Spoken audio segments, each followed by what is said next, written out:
warahmatullahi wabarakatuh.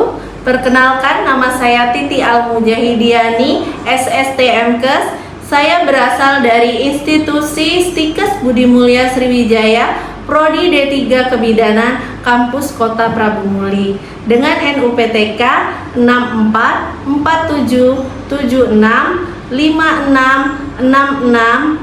64476666230273. Pada semester ini, saya mengampu mata kuliah asuhan kebidanan kehamilan dengan bobot SKS yang terdiri atas 3 SKS teori dan 2 SKS praktik. Untuk penempatan mata kuliah asuhan kebidanan kehamilan dilaksanakan pada semester 3.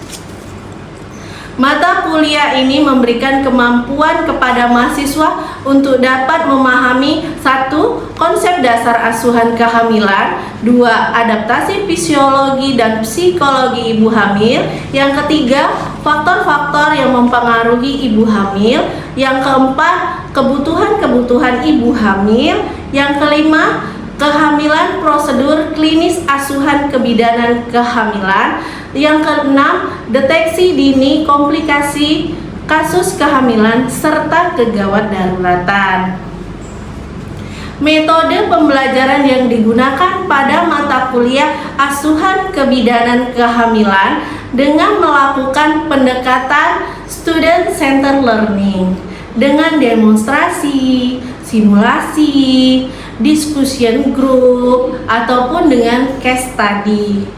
Untuk materi yang diberikan pada mata kuliah asuhan kebidanan kehamilan diberikan sebanyak 16 kali dengan 1 kali pertemuan untuk ujian tengah semester pada minggu ke-8 serta 1 kali pertemuan untuk ujian akhir semester pada minggu ke-16.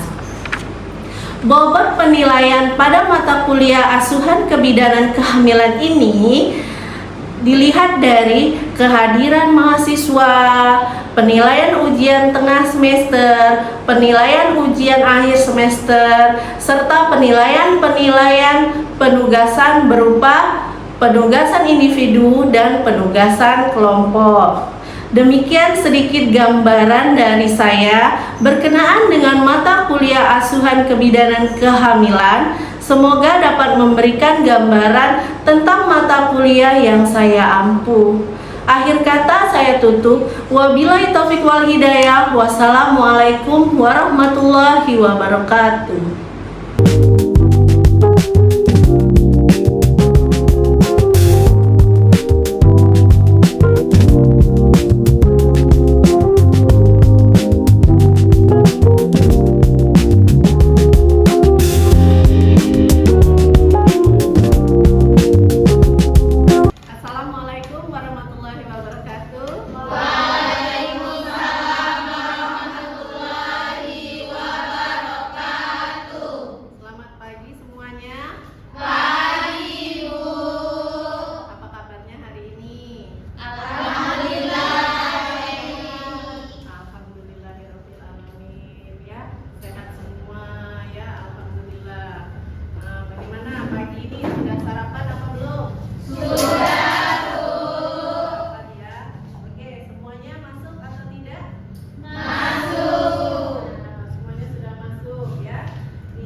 Kita berdoa dulu sebelum memulai pelajaran pada pagi hari ini ya. Kita berdoa menurut kepercayaan masing-masing, yang mana berdoanya akan Ibu pimpin ya. Baik, adik-adik sekalian, mari berdoa sebelum belajar. Semoga ilmunya bisa diserap dengan baik. Berdoa dimulai.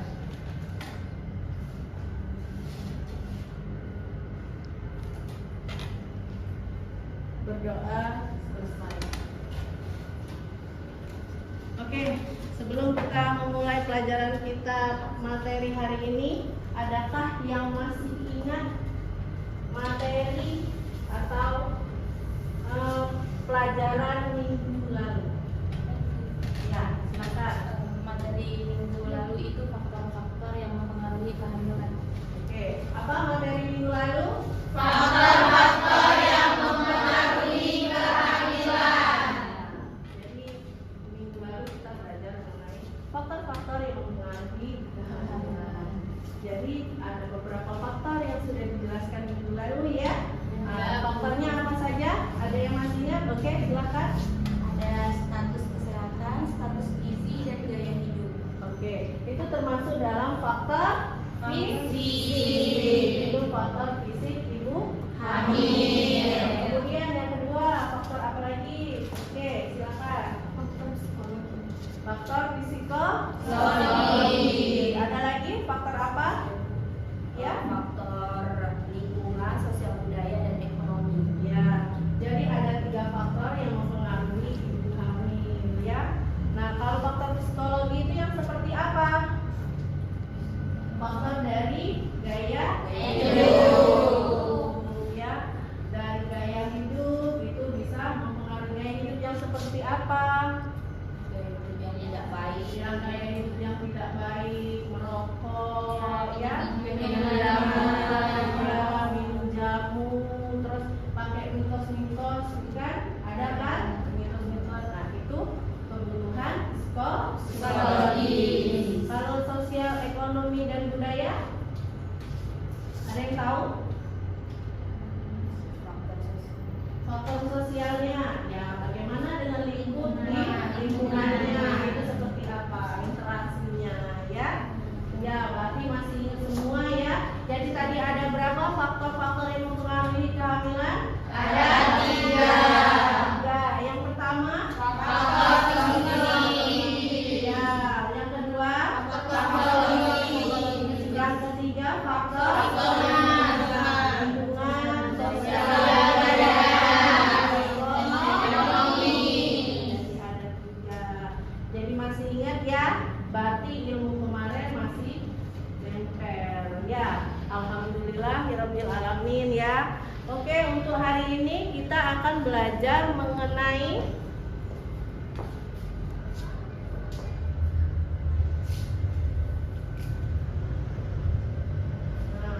untuk minggu ini kita akan belajar mengenai kebutuhan dasar ibu hamil sesuai tahapan perkembangannya ya. Setelah kita belajar mengenai faktor-faktor apa saja yang mempengaruhi kehamilan, jadi kita sudah tahu faktor apa yang mempengaruhi.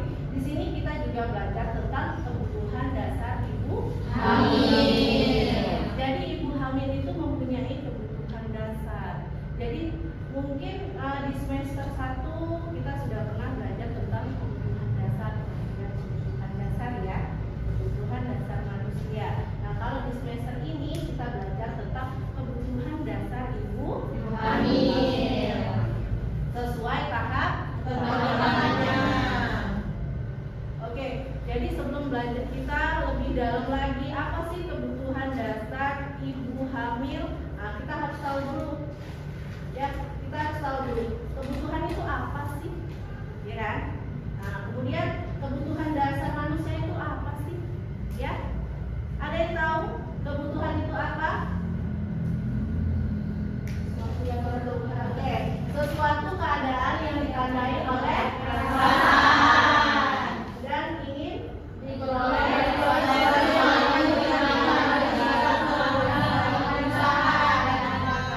Oke, jadi kebutuhan itu adalah sesuatu keadaan ditandai oleh perasaan kekurangan, ya. Jadi ingin memilikinya, jadi kebutuhan. Sudah tahu arti kebutuhan, kemudian kita belajar tentang kebutuhan dasar manusia. Jadi dasarnya manusia, ya. Ada kebutuhan apa? Primer. Ada kebutuhan apa lagi? Sekunder. Ada kebutuhan apa lagi? Tersier. Jadi ada kebutuhan primer, sekunder, dan tersier. Oke, lanjut ya. Nah, next kita. Nah, ini poinnya. Kebutuhan dasar ibu hamil. Ibu hamil. Pasti nanti kalian akan menjadi ibu hamil. pengertian kalian nanti bisa ibu hamil. Pengertian kebutuhan dasar ibu hamil. Apa sih pengertiannya? Pengertiannya di sini adalah unsur-unsur yang dibutuhkan oleh ibu hamil dalam mempertahankan kehidupannya dan kesehatannya. Ya, di sini ada 3, ya, ada 3 yang mendasari kebutuhan ibu hamil ini ada 3 nih, ya. 1 kebutuhan fisik, ya, kebutuhan fisik ibu hamil perlu, ya, kebutuhan fisiknya. Kemudian kebutuhan psikologi dan kemudian penyebab ketidaknyamanan selama kehamilan dan cara mengatasinya. Jadi ingat ya, ada berapa tadi? Ada 3. 1 kebutuhan fisik, kebutuhan psikologi, jadi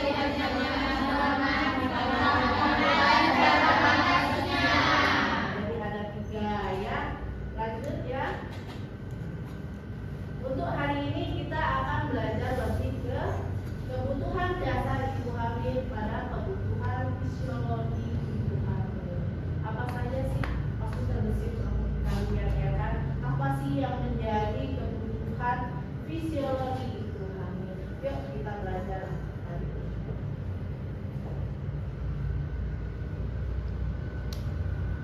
Nih, salah satunya yang pertama nih, kebutuhan fisik ibu hamil, ya. Kebutuhan fisik ibu hamil.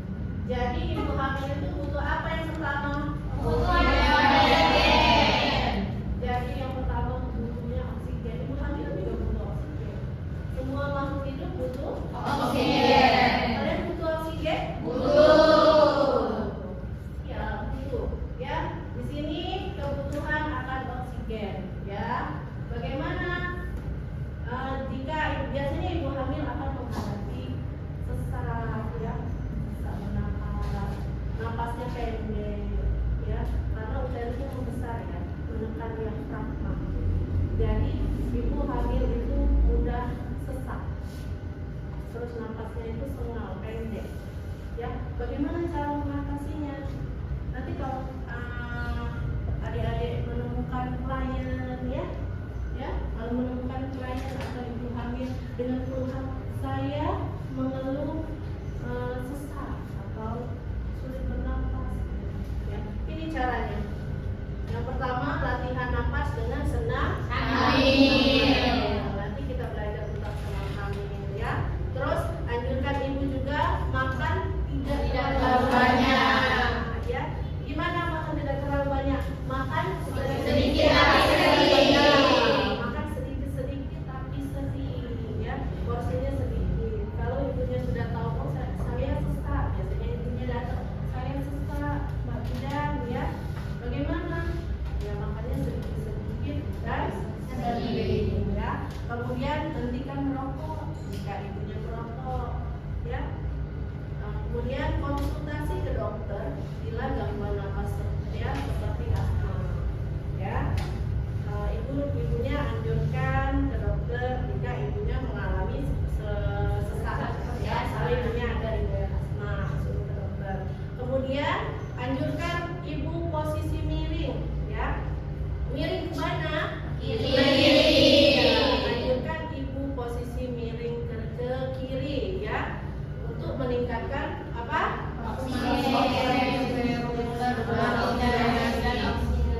Ya, untuk meningkatkan perfungsi uterus dan oksigenasi. Lanjut? Oke, kemudian ini yang kedua, kebutuhan kebutuhan akan nutrisi. Iya, kebutuhan akan nutrisi. Jadi, selama kehamilan, ya, gizi pada ibu hamil harus ditingkatkan menjadi 300 kalori per hari. Ya, ibu hamil harus mengkonsumsi makanan yang mengandung protein, zat besi, minum cukup cairan dan menu seimbang. Ya, ada yang tahu menu seimbang itu seperti apa? Lima sempurna. Jadi di piringnya harus ada apa? Sayur, protein, ada proteinnya. Kemudian ada karbohidrat.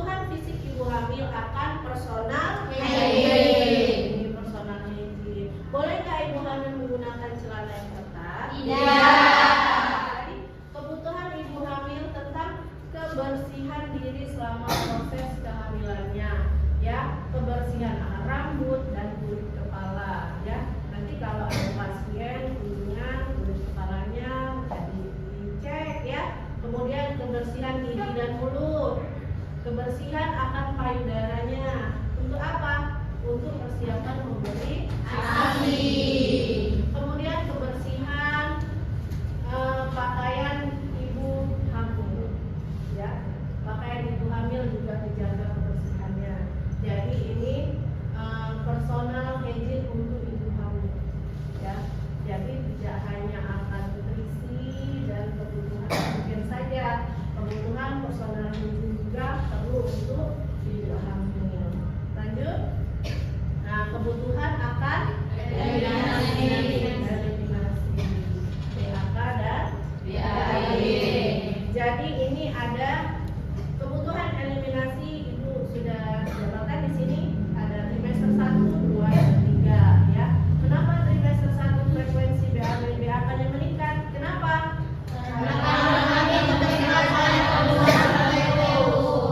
Iya.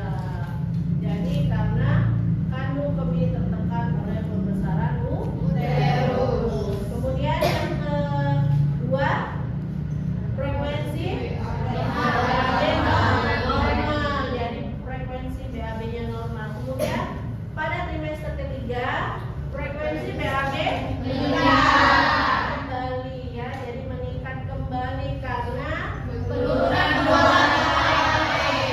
iya, karena penurunan kepala ke BAB itu atas tahun. Nah, bisa juga pada trimester 3 ini ibu mengalami sembelit atau konstipasi karena hormon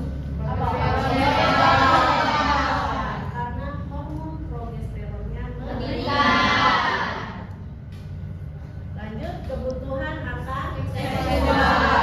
Boleh nggak ibu hamil melakukan hubungan seksual?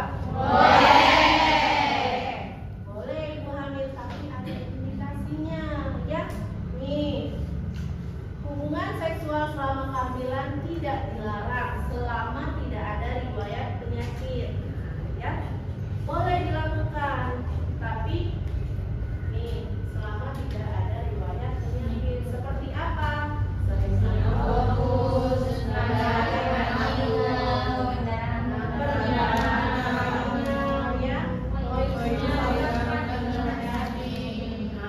Nih yang poin C, koitus harus dilakukan dengan hati-hati, terutama pada minggu kehamilan.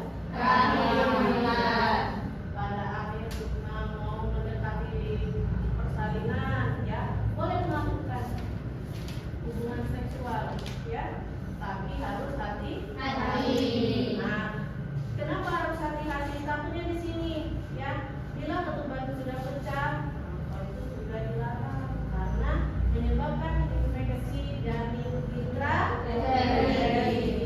Jadi bisa pecah ketubannya kalau koitus dilakukan kita hati-hati, ya. Kalau sudah ketuban sudah pecah juga tidak boleh dilakukan, ya.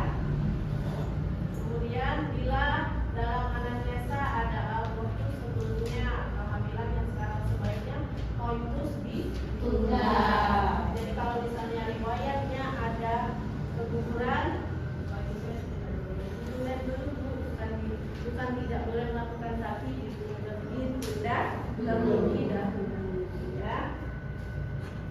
Lanjut, kebutuhan fisik ibu hamil akan pola istirahat. Jadi ibu hamil juga mempunyai kebutuhan akan pola istirahat, di mana yoga. Ini contohnya, ya, sudah ada, ya, contohnya ibu hamil melakukan yoga. Ada yang sudah pernah biasa ikut yoga? Belum. Oke, nanti kita akan belajar tentang yoga, ya. Tidur, ya. Tidur ibu harus teratur, ya. Berapa kalau malam? Oke, lanjut, ya. Kemudian kebutuhan pola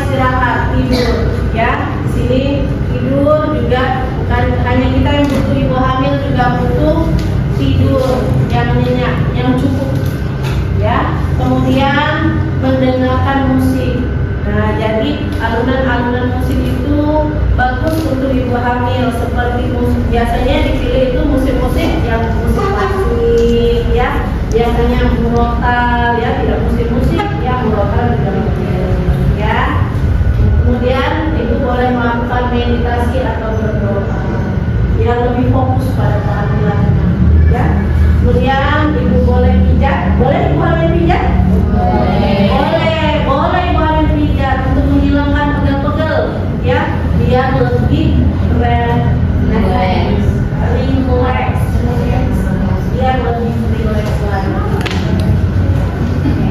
Kemudian kebutuhan imunisasi, ya, ibu hamil butuh imunisasi. Tanya, waktu ibu melakukan ANC, tanya sama ibu sudah TT-nya di mana, ya?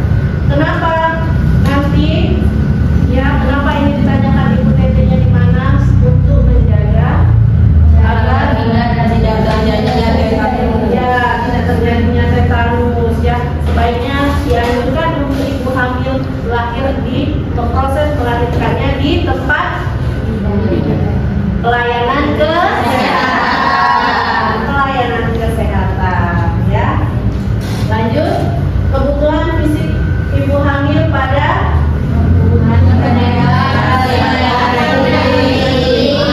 kebutuhan akan rekreasi dan traveling atau jalan-jalan. Jadi ibu hamil juga butuh rekreasi, jalan-jalan, ya. Tapi wanita hamil harus berhati-hati melakukan perjalanan karena dapat menimbulkan ketidaknyamanan, ya.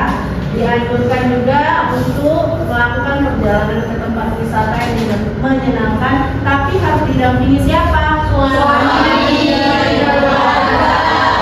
Ya, jadi harus ada yang mendampingi, jangan pergi sendirian, ya. Lanjut, ya, kebutuhan untuk persiapan laktasi. Jadi kebutuhan ibu hamil itu juga tentang persiapan laktasi.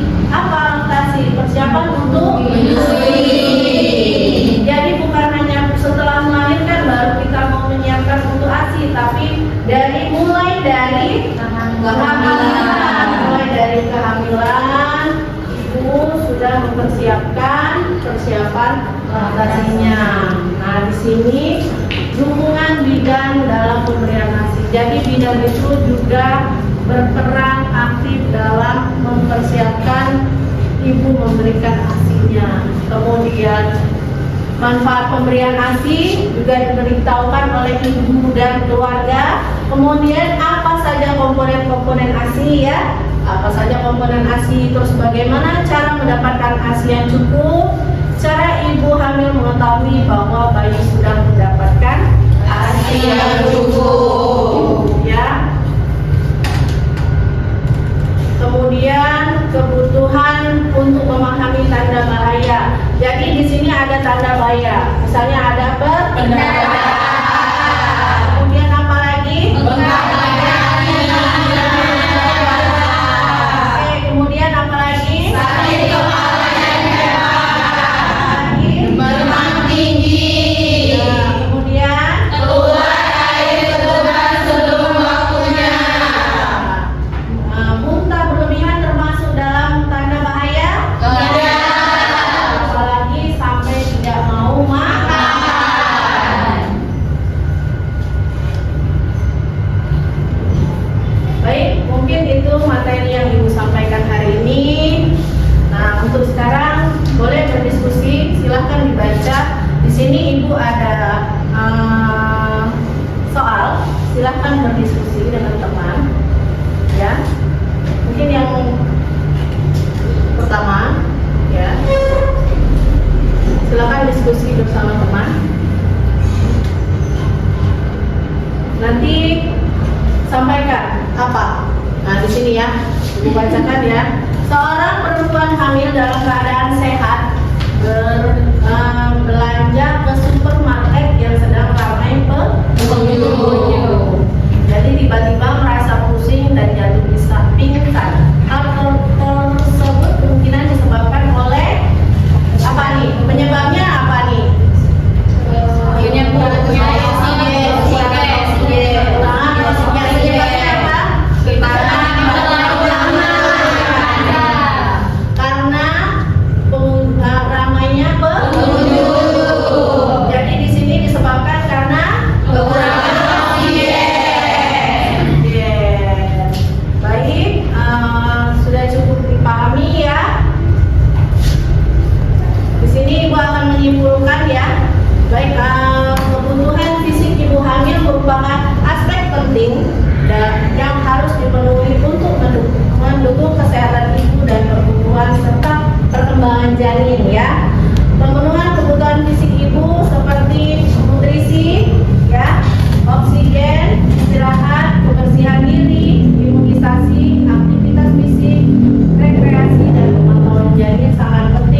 warahmatullahi wabarakatuh.